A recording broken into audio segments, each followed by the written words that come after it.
Welcome back to Live Inside the Booth. I'm your host, Marlon Lowe. We got another good show for you today. We're going to be talking to the same guys we were talking the other day. We got Brandon Jenkins from Prep Hoops. We got Ani Umana coming in from the Dallas as well. Right now, Marcus Sloan wasn't able to be in with us today.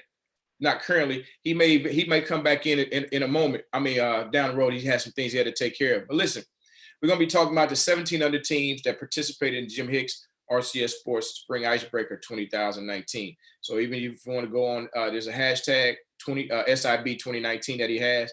You can go on there and you'll get a chance to see exactly many of these teams. You'll be able to see the overall results of these teams as well.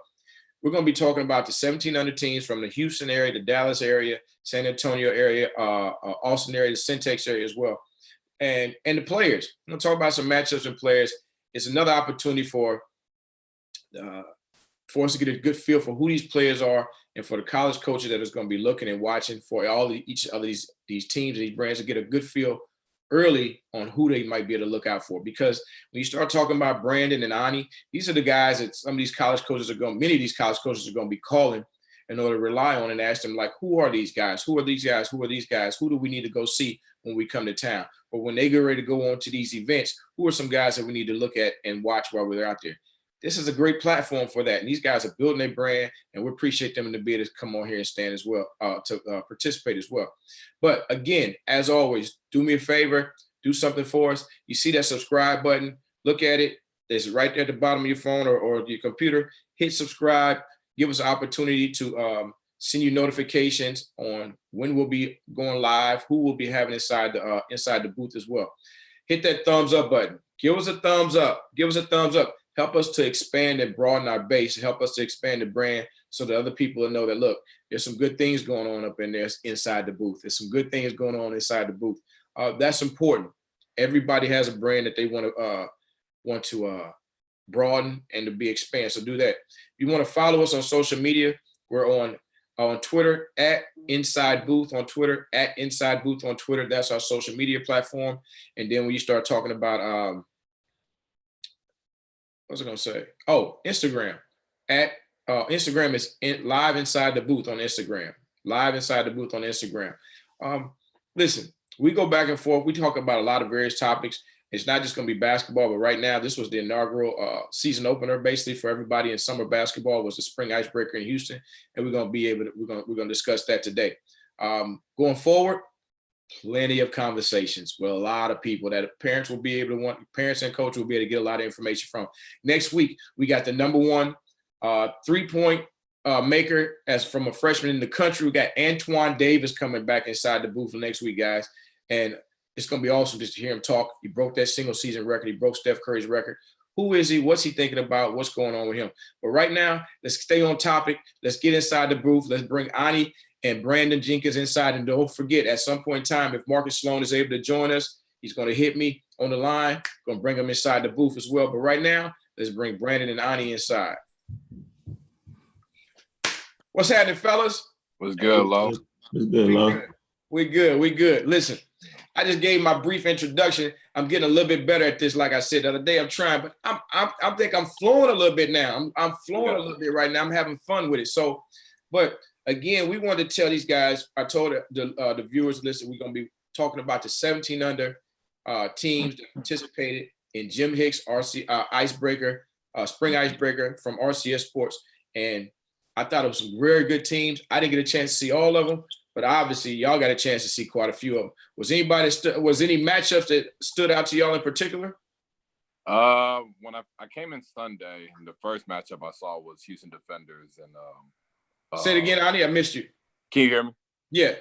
Yeah, I said I came in Sunday, and the first matchup I saw was Houston Defenders versus Dallas Showtime, and real high level game. I mean, you talk about Houston Defenders who have a trio in their front line with Valentine Cat, Eddie Lampkin, and Nate Clover, and just talented. And Dallas Showtime's always a tough, physical, hardworking team, and Showtime actually had two kids that really just stood out to me with Cameron Pruitt out of Rockwall Heath and then Ben Jolson. Forgot what high school Ben Jolson goes to. Colleyville Heritage. Colleyville Heritage. And, they really did well. Ben Jolson has a real compact frame, uses his body. has a little versatile offensive game, inside-out game, and Cameron Pruitt can really shoot the basketball. I didn't really recognize him much in high school, but did really good. That was a good evaluation game. And Eddie Lampkin for Houston Defenders lost some weight, moving really well up and down the court. It was funny because last time I saw Eddie, probably before then, was McDonald's Invitational. And Eddie, I always say this. It was whatever side of the floor he was on, that's what side he stayed on. So it was good to see him get up and down, really use his body, impose his will. Valentine Cat, real intrigued by, shot a transition mid-range J off the catch. I know that's not his game right now, but really did some stuff. And Clover, just a solid, stable frontline guy. And Hayden Hefner, Jalen White, talented dude. Okay. And now, why you think? I think you said it was Culver, wasn't it? Why you think you say you saw something different this time? That it was a good evaluation game for you to watch him. Yeah, it was a good evaluation game because you're talking about just guys playing. Guards are pressuring up on each other, so you had to see how guards had to handle pressure. You had to see how guys rebounded versus lane, finished versus lane, rebounded. In traffic. Like those are games where you kind of see where their game is and where their skill set translate. So right. That's really one of the, that's what I mean by really good evaluation games is against basically next level size and speed. How does that person perform and how does that look like? Okay. What about you, Brandon? Who'd you see? The first game that I saw Saturday morning was Texas Hard Work versus Basketball University Gold. And it was just a good game to see like what these sponsor teams have.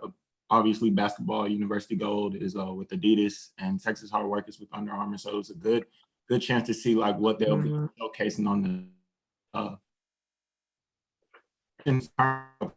really the ball.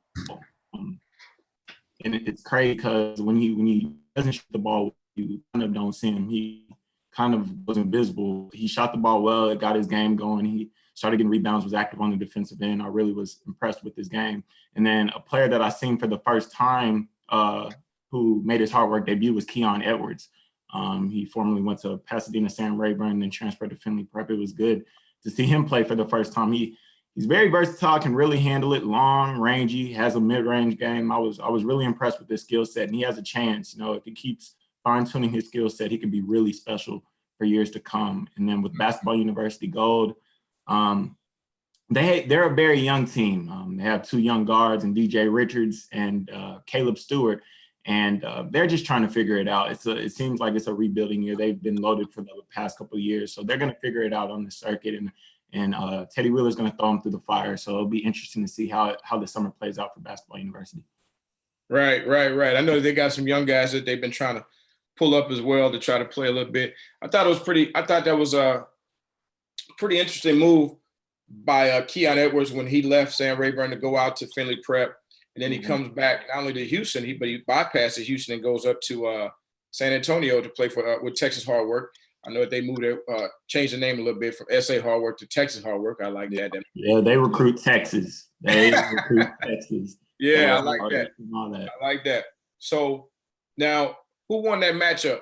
Tell me what you think was the difference in why that matchup was won. Texas Hard Work won by 12 points, and I just think it was because of more experience, people that have been with the program, Austin Nunez was been with the program before. Anthony Scott, before he went to ASAC last year, he was with the program. It's just the familiarity and whatnot, and just more experience playing on the circuit. Christian Turner has experience playing Under Armour 17 years with Moody A Elite last year. I think it was just more people, more experience in that first game. Now, we'll see if they match up in July.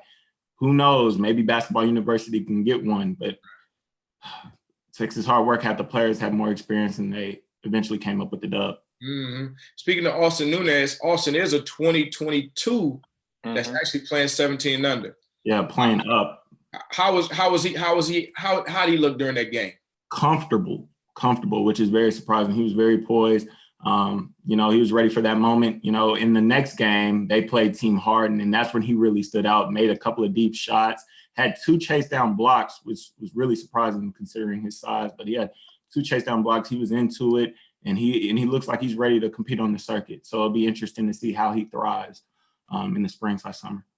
Okay. All right. One thing about Austin and knowing Lupe, I mean, he's gonna be ready to compete. Yes. It seems like Lupe has instilled all the confidence in the world into Austin. He don't compete, he ain't gonna eat. That's all.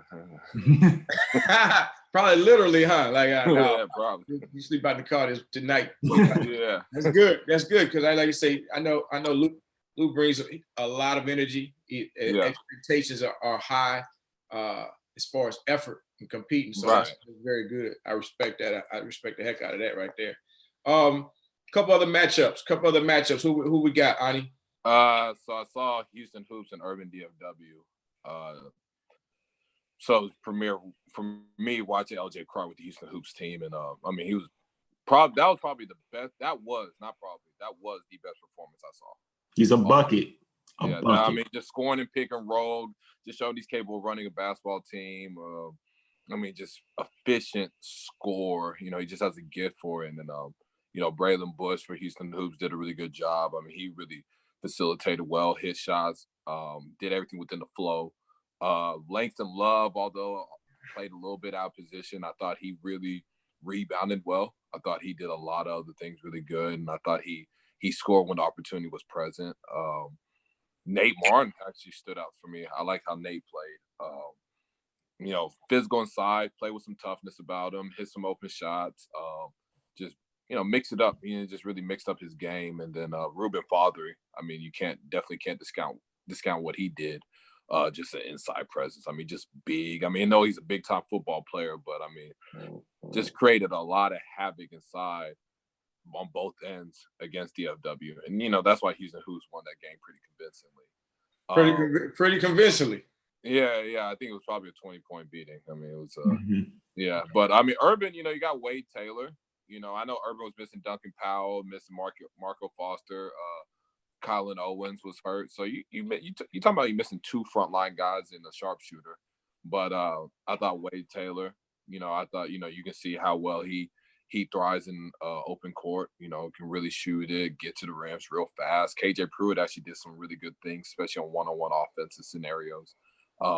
Urban has talent, of course. Jazz always going to have talent. It just, it's early. And, they just trying to build some team chemistry and some continuity right now. Okay. You get a chance to see those games, Brandon? Or were you? Oh, yeah. I was right beside Ani, and it was very exciting. LJ Cryer was getting it on from all three levels. He was mostly getting to the rim, though. Nobody could stop him. He was flat out unguardable. And then Deuce Fothery just completely outplayed every front court player Urban brought at him. I mean, just put back to the basket moves. He was doing it more physical than everybody else, of course.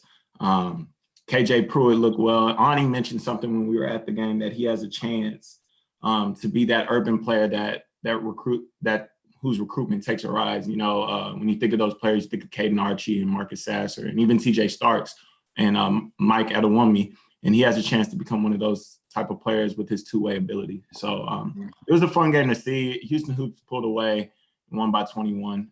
But I like the talent that both teams brought out on the floor. Now, why do you think Urban is something that why Urban was missing a couple guys this past weekend? Did they leave? Did they do something different? They just weren't able to make the trip? Yeah, they just weren't able to make the trip. I know Colin Owens was hurt. I know Marco, I think, was out of town, and Duncan was out of town as well, I believe. I may be wrong on Marco, but I know Marco just wasn't able to make it. He just couldn't make it. No, you're right. Duncan Powell's in 2021. He's a sophomore this year, right? Mm-hmm. Okay. Mm-hmm. I remember him. I remember that young fella. Now, the thing about LJ Cryer is funny, man, and you hear it a lot around the city of Houston, man, but it becomes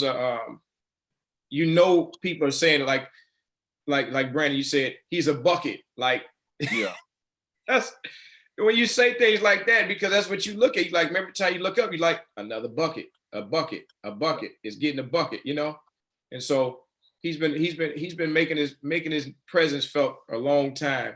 So that's good that you get somebody who's not normally from here and they come in and see the same things, or they continue to expound on what was said before. That says a lot.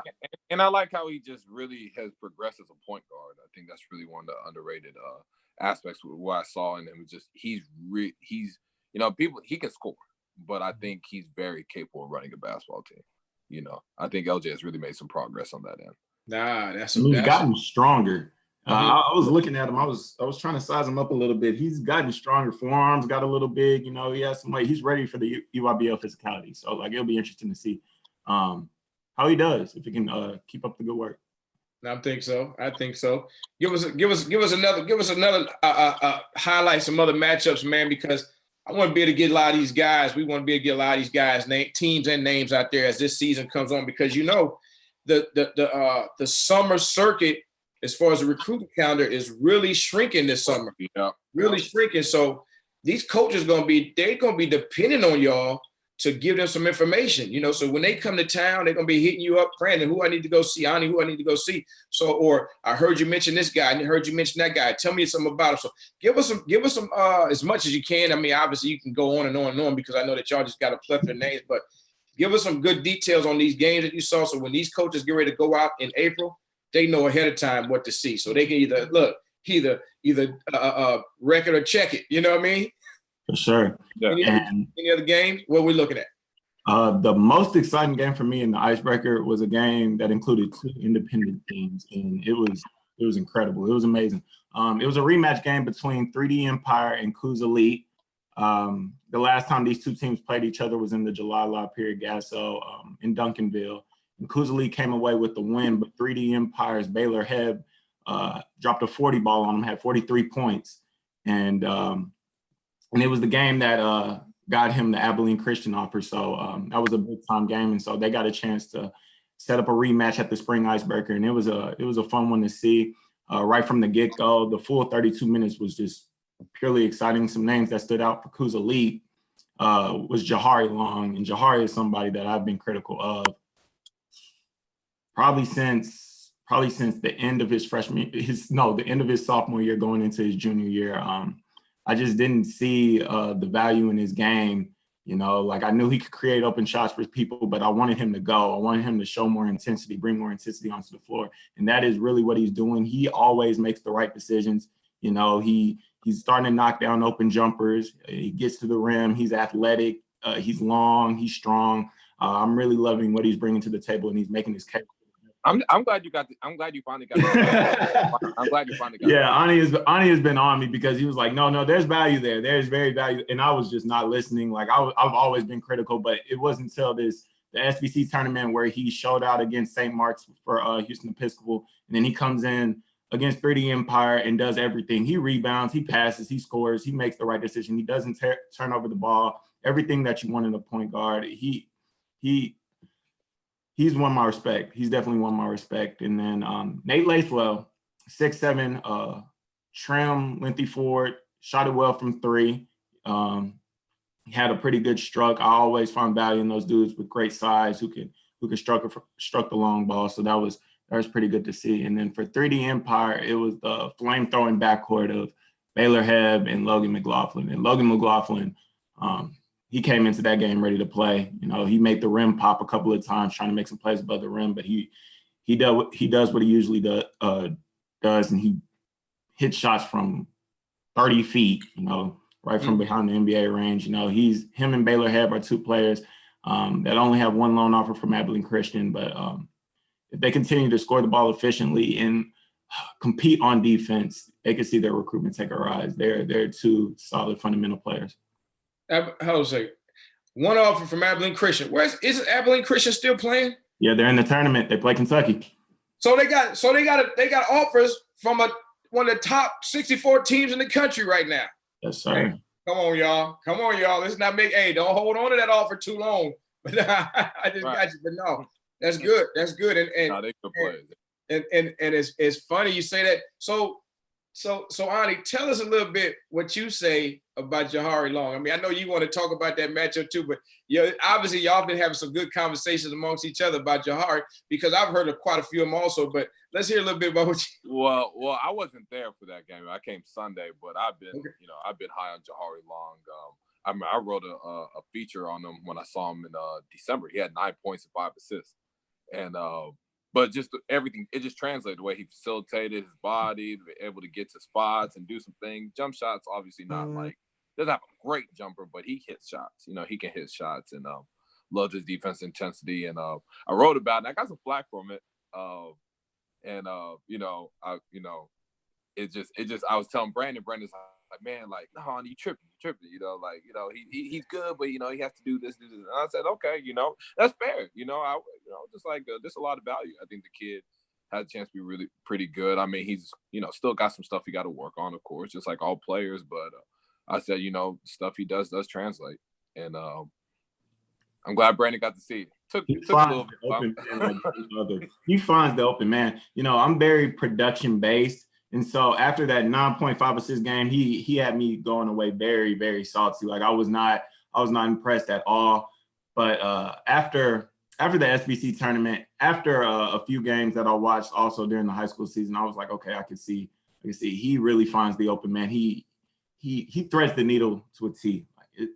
And if he can hit open shots consistently, the sky's the limit for him. Wow, that says a lot. That goes a long way. I said baby Javonte Smart doesn't have the dog like Javonte Smart does, but kind of has a similar style of play. Okay. Hey, it's gonna be a lot of people upset that y'all are saying this, and it's gonna be a lot of people loving that you're saying it. You know what I mean? It really will be. So that's a good thing. One thing I know about it, you know, shout out to his mom. You know, she kind of laid back and quiet, and she's kind of lets him do his thing. But one thing, mama will go to work when she sees somebody talking about a baby, good or bad. She's gonna sit back and just watch and let people have their opinions. And she okay with making sure that her son does his job. So that's a good thing right there. But man, that's good to hear about Coos Elite. I said the other day, we got to get the Coos Elite group up in here because they've been doing some really good things. They've been making some noise in the city of Houston. Yeah. And got to get TJ and some of the guys up in here. I'm definitely going to get a lot of their players up inside the booth, man. I think that it's going to help them to validate not only what you say about them, but what other people have said as well. But, you know, that's a good thing. Give me some other matchups, man. Let us hear it. I'm gonna try to count these coaches. I mean, the number of teams that Jim Hicks had up in there because it was ample 17. It was a lot. And it was a smorgasbord is what he tries to say. You know, you can get anybody that you want out of there. Yeah.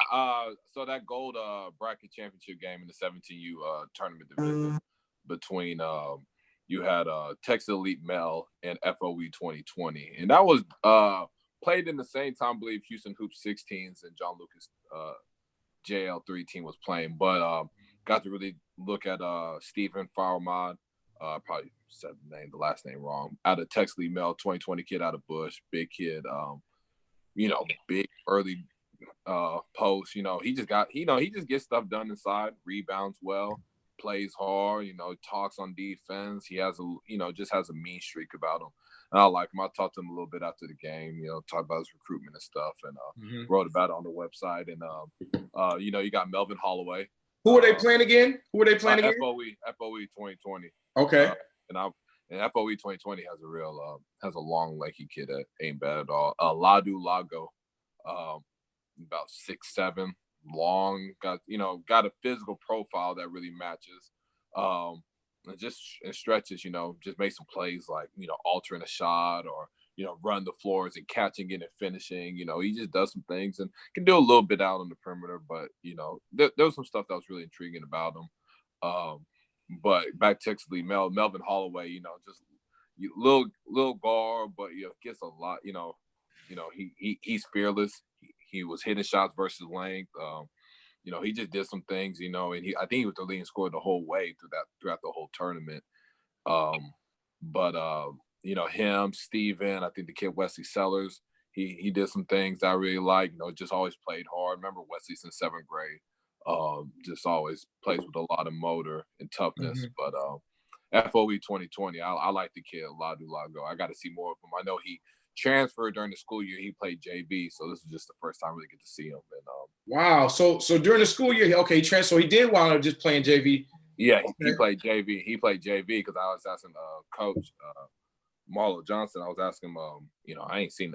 You know, I'm in Dallas. I ain't seen the kid, and he was just like he played JV because he transferred. And you know, he's still raw in some areas, but definitely looks the part of a Division I prospect for sure.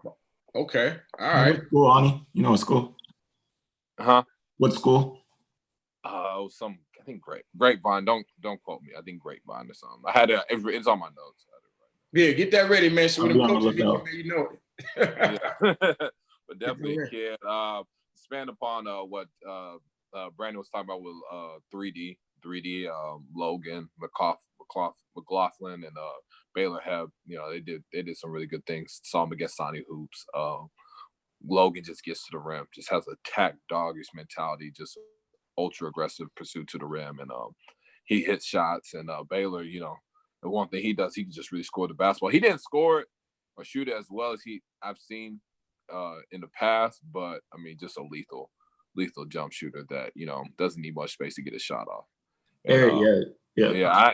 And they're hearing from some other schools. I know they plan on taking some visits in the summer. So I mean, they got I know K-State came to see him. I think Colorado and Colorado State. I know they've heard from. I don't know if they came down to see him, but I know they're getting some Power 5 and Power 10 interest. Right. Okay. Those are numbers right there, man. Those some good looks. Those are really good looks. Listen, let me put my commercial break in again. Listen, if you're just tuning in, checking us out, I've seen a couple people just log in. Listen, hit that subscribe button for us so that you'll get updates for when we on air. Give us a thumbs up, help us to grow the network, grow the strength of it so that we can start, reach a larger audience, because we're going to be talking about all kind of sports, things that's going on in the basketball and the sports community, on and off the court. We just got to share the truth with y'all. So make sure you do that for us. Hit the share button, send it out to some friends of yours so they can call you and say, what you watching? Oh, I like that. So in the meantime, this is what I'm Marlon Lowe. We're inside the booth with Brandon Jenkins and Ani Umana. We're talking 1700 basketball that from this past weekend, and Jim Hicks, RCS Sports Spring Icebreaker that happened here in Houston. So we're going to continue the conversation. Thanks for getting plugged in with us. Who else you got, Brandon? What we looking at? So I know Ani already touched on Urban DFW, but the day before the game that they played the Hoops, they lost to Fam Elite out of Houston. Yeah. And it was off a buzzer, well, not a buzzer beater, but a game-winning shot by Dylan Miles from Humble, a small, skinny guard who caught fire, ended up having 24 points off of 5 threes in what would be a double overtime win. And Family came ready. They really wanted that win. That after the buzzer hit all zeros, they came and they stormed the court. They were excited. They have a solid backcourt in Dylan and Evan Butts from Houston Lutheran North, if I'm not mistaken. They play TAPS 4A. And they really shot the ball well. Urban couldn't do anything with those two guards at that point in time when they heated up. And they pulled off the upset. And so it was good. It was a good win to see. And then another team that I wanted to talk about out of the Dallas area was Texas Legion Elite. Yeah. They went 3-0 this past weekend. They beat D1 Prospects by 36, Offer Sports Dream Team by 8, and D1 Houston by 21. And they just have prospects. And I think Ani can talk about that as well. I mean, they have Donald Ghost on, the 6'7" dude who can stretch the floor with his shooting. Jalen Posey, a 6'3" combo guard whose length is very intriguing. Athletic guard, can shoot it. Capable of shooting it, can defend. And then they have Joey Mademba, athletic, strong wing. And so he makes things happen inside. So. Okay. And that's Texas Legion Elite. They're out of the Dallas area also, Yeah, Norris. Neil, yeah, he coaches that team. Yeah, I mean, he got some players. One thing about it, he got players, and he like Brandon said, Joey Mademba and Jalen Posey. I mean, they just make a real, they're just that's a tough group to score on, especially in the backcourt. And Joey's versatile enough that he can guard some front court guys because of his body.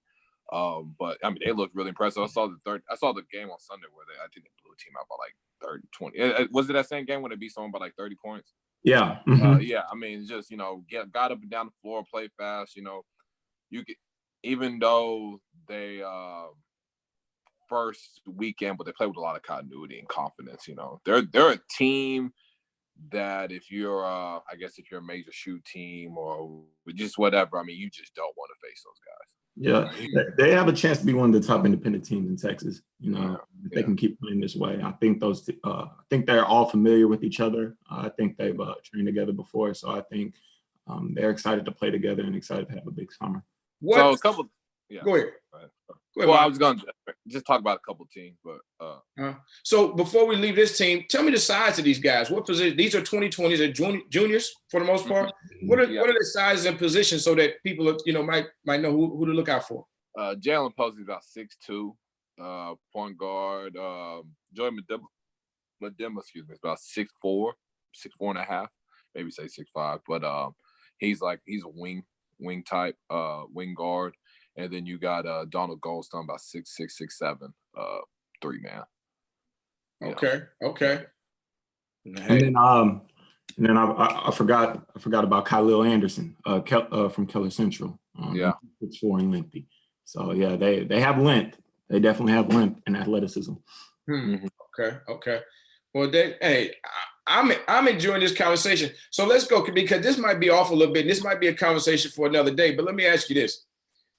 With all these names that we're talking about right now, these are y'all feel like these are legitimate Division I players and maybe some Division II players included, but are these legitimate players that we're talking about? Because obviously we're talking about players, but these are guys that coaches need to be aware of because they have a chance to be on a team or help teams to win.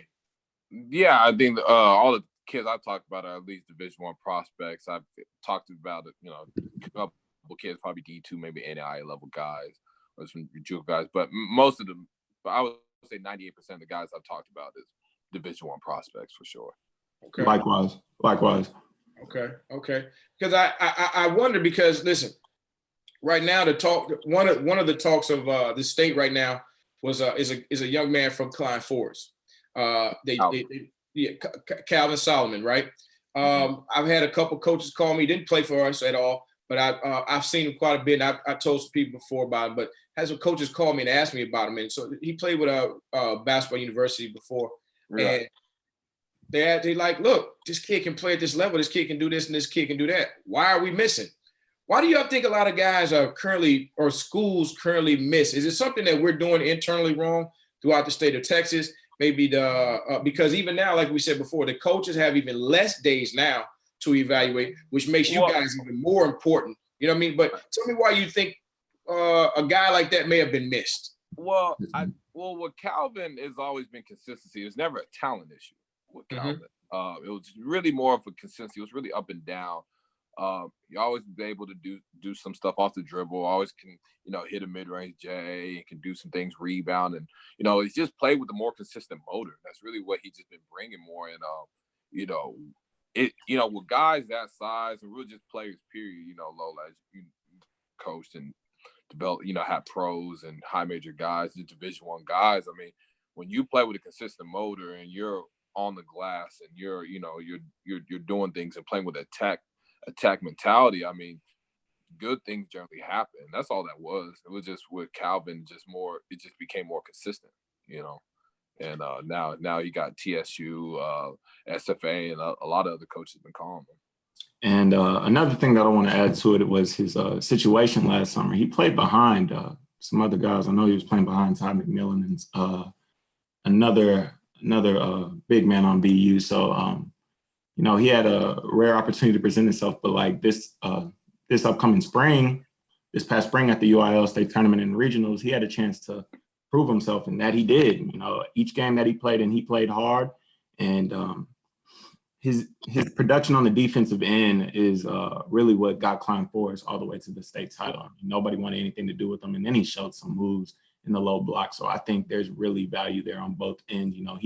He has still ways to go offensively, but you're talking about a 6'6" dude who can handle the ball, who is capable of guarding McDonald's All-Americans and making them struggle. So, I mean, he's a switchable defender. I mean, he just made, he just did more and went up and down. I think, at Klein Forest, he's able to, unleash more of his game, unleash his full skill set. So, I didn't know he had a game where I know I seen him handle it some, but I never seen him grab a rebound and go coast to coast and make a play. Like, that was like, man, when he start doing that. But it's a mixture of things. Sometimes you miss on some.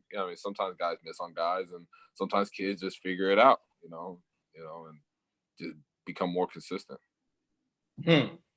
No, I get that, and I enjoy hearing y'all's feedback from that, especially for guys that just are basketball guys that kind of watch the game and enjoy it, and only want success for everybody. So that's a good thing about it. Give me anybody else, any other teams that kind of stood out to you guys that made you feel like, look, or some guys you're like, look, I got to keep an eye on these guys. I need to go back and watch some of these guys, and I missed this, or some teams that you may have missed because there's so many teams playing that weekend that you didn't get a chance to see everybody. So you're like, look, going forward, I need to make sure I lay some eyes on these guys. Team Harden 17 for sure. I mean, they look pretty good. I didn't all the names in my notes, but I mean, they had about 3 or 4 guys that just really made some plays, and they're just a tough team. They're a really tough team, athletic, play with a lot of energy. They're just a team I got to, definitely going to go back and look at for sure. I mean, they're talented. They got some guys that, and you can tell from last year to this year, they kind of learned. They have more of an identity this year compared to last year. I agree. Look out for with that team. Look out for Justin Porter from Cypress. Yeah. Woo, Cypress Ridge. Bar. Yeah, holds a loan off from Lamar. I think he really gets it going off the bounce. He can really shoot it off the bounce. Justin Porter. Yeah, Justin Porter.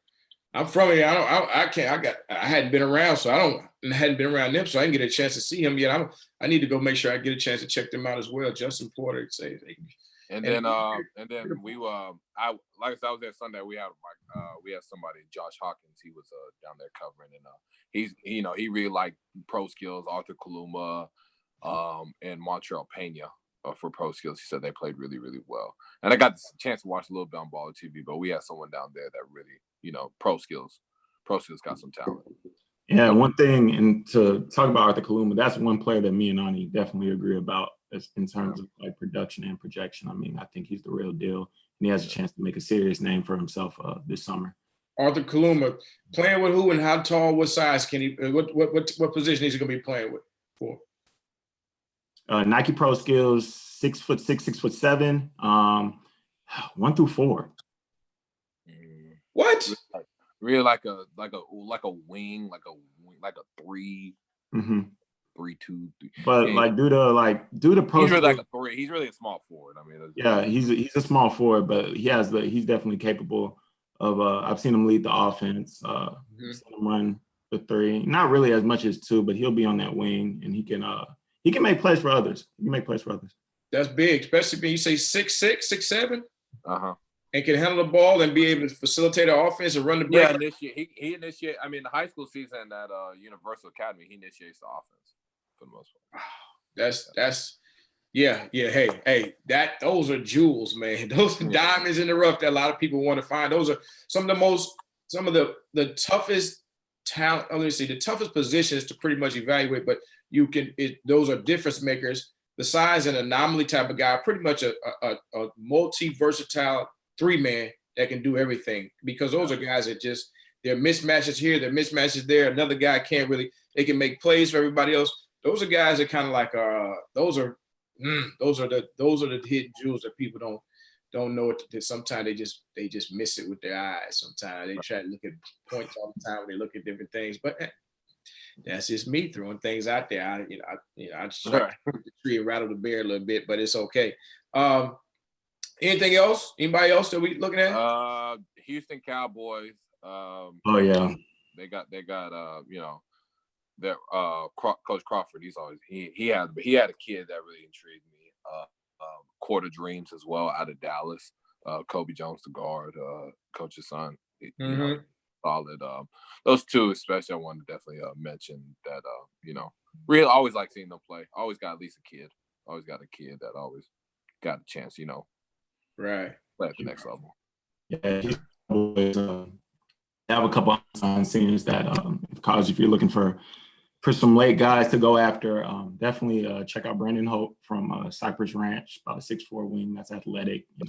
doesn't really shoot it a lot, but he makes things happen on both ends. You got Mike Osborne from Cy Ranch, and then you have Aaron Davis from Klein. He makes things happen. So a lot of prospects there that you can look at and go grab. They'll help your team win. Man, so no, that's a good deal right there. It's a good deal. We done talked about a lot of teams, man. We done put it out there, man. We did talk about let me count my fingers right here. We done talked about this as a goal. We talked about Urban DFW, Houston Hoops. We talked Texas Hard Work, Coos Elite, 3D Empire, Texas Elite Male, FO, Family Elite. Let's see, Texas Legion. And LJ, we talked about LJ Cryer being a bucket for sure. Houston Cowboys, Nike Pro Skills, Team Harden, and a whole bunch of names that just need to be dropped and need to be looked at throughout the whole course of the spring and summer. Listen, as we go to wind this down, what are the next events that y'all are going to be at? So guys will know when you walk in the gym, boom, he's in here. Let's get it in. They should be doing that anyway. But when you walk in there, a lot of people, oh yeah, so let's what's some of the next couple of events y'all gonna be at? I know I'll be at War Before the Storm this weekend in Fort Worth. I'll be there Sunday. I got something to do Saturday, but I'll definitely be there Sunday. Okay. Week after that, I think Biggie, Dallas Showtime, Stacey Houston, and I think two other guys. I think Texas Impact and Tony Johnson them are running an event that weekend, so I'm gonna be there. And then the weekend after that, I'll probably be at the Gas. So I may be in Minneapolis for a day or two, but we'll see. Yeah. Minneapolis, that's Final Four. Yeah. Oh, okay, yeah. Let's throw that in there just real quick. So War Before the Storm coming up this weekend. And then, like you say, Stacey Houston with Big E and them, they got an event coming on. Make sure if you have time on it, don't go out your way. But when you go to those places, man, make sure you're at inside the booth, because we love to be able to talk about, send out some of the things that and talk, retweet these kids that you might talk about, even the teams, get them a little bit more support. What about yourself, Brandon? Where are you gonna be at the next couple of weeks? So this upcoming weekend, I'm doing the TJ Ford Invitational in Round Rock. It's close to Southwestern, so I'll have to take advantage of that. As well as I should be on time, hopefully. Brandon, you there? I think I might have lost Brandon right there. Speaking of TJ Ford, PJ Haggerty played really well this weekend as well. Oh, PJ Haggerty. Yeah. Freshman. Yeah, freshman. Played 17 under. Got so done. What'd you think about him? Got some talent. He's plays. He's young. But he just plays with a lot of confidence. He hits shots. He's going to go out there and compete, and he's going to make plays. And I think he averaged over 20 points this weekend. So okay, all right. Well, that's a good one to do right there. So I'm gonna go ahead and close it out right now. I know we lost Brandon for a second. Yeah. But we're gonna get this thing back. Gonna get it back rolling. But we'll be back inside the booth next week, man. We're gonna be talking about love. Like I say, after you go on to talk about it up in Dallas, the Fort Worth area. Ani, let us know what's going on. Let's get back in next week. But we're gonna also talk a lot of other things about not just basketball. We're gonna talk about the state of the game, the business of basketball, and a lot of other things. So want to make sure that you stay in tune with us inside and plugged in with us and keep things going and keep the conversations rolling. So appreciate it again today. And I'm sure that all these coaches, these parents will go back and talk about, want to hear about what you said about their teams. Definitely. Appreciate you, Lo. All right. Take it easy, Ani. You too. All right. Well, there it is. Listen, another session of Inside the Booth. We had Brandon Jenkins and Ani Umana. Listen, those guys are really doing a good job. They talk about the players. They're watching the teams. They're not just in the gym just talking to people. They do have conversations, but they're in there for a purpose. And the purpose is to watch and evaluate talent so that when these college coaches come in and watch them or communicate, talk to them, they're able to give back some solid feedback, at least enough to make sure that they can point you in the right direction. Now, whether he fits your system or not is one thing, but you're going to notice and recognize the talent. That's a good thing, okay? Today is Thursday. We may do a booth tomorrow. It's Friday. Always able to do that. We're gonna take it on the road. We're gonna have somebody. We're gonna have some players right next to us. But next week we really want to try to start focusing on getting more players inside the booth as well during the evenings after they get out of school. That's gonna be fun. I'm looking forward to that. I'm enjoying that. I want to try to talk to got the people from Family Elite. I want to talk to Dylan Miles. I want to get him in here from Family Elite and goes to Humble High School in Houston. He's the one, as they said, hit that game winner against Urban DFW, and it was a sidestep 3-point ball. They hit nothing but the bottom of the net, man. I'm just telling you that all already. So I want to get a chance to talk to him because he's a player. He's a player that people talk about or people need to be talking about. And the Family Elite is a group that they got brothers and they've got either a young lady that are coaches with them. We need to get them inside the booth so you can find out who they are. Listen, again, as we get ready to close out, do us a favor. As always, I'm gonna ask you, hit that subscribe button. Hit that subscribe button. Get some updates on when we'll be talking, who we'll be talking to inside the booth. Hit the share button if you like. Let your friends and people know, though. Check this out. Let your parents know. Check this out. They're talking about your son inside the booth today. They're talking about our team, our program, our organization. It's going to help us to grow. So that's something else. Thumbs up. Got the thumbs up right there. Hit the thumbs up. Hit the thumbs up. Help us to grow the broadcast. Help us to grow the brand so that people know that we're here. Follow us on Twitter at Inside Booth on Twitter, and on Instagram at Inside the Booth. There's not a whole lot going on Instagram because I might talk about some things, but I don't really talk about a whole lot. I don't post a whole lot, but we're right here. I'm Marlon Lowe for Ani Umana and Brandon Jenkins. Thanks for joining us live Inside the Booth. See you soon. We don't see you tomorrow on Friday. Enjoy your weekend. Follow us on Twitter. Send us some updates on the teams and on the players that you are watching and who you support, so that we can retweet those things and let people know to support them as well. Get choked up right here. I'm getting a little tired. Need to get some water up in me. Y'all have a good weekend if we don't see you tomorrow, but we'll be here. A lot more conversations. Let us know what you like to hear. Let us know what you like to talk about. Take it easy. Enjoy your weekend.